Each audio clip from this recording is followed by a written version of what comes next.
சஅத் இப்னு அபி வக்காஸ் ரலியல்லாஹு அன்ஹு தாயின் மீது மிகுந்த அன்பும் பாசமும் கொண்டவர். அல்லாஹ்வுடைய தீனை ஏற்பதற்கு முன்னால் தாயுடைய விஷயத்தில் பணிவிடையில் எல்லையை மீறுகிறார். அவ்வளவு பணிவிடை செய்கிறார்.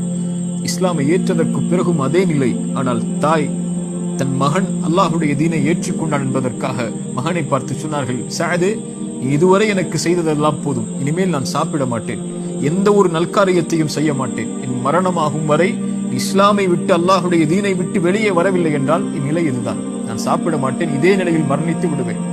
சஅத் அவர்கள் தன் தாயை பார்த்து சொன்னார்கள், என் தாயை, உங்கள் மீது நான் மரியாதை கொண்டிருக்கிறேன், உங்களுக்கு பணிவிடை செய்ய வேண்டும் என்பதை என் இறைவன் புறத்திலிருந்தும் தூதரின் புறத்திலிருந்தும் அறிவுரையாக பெற்றிருக்கிறேன்.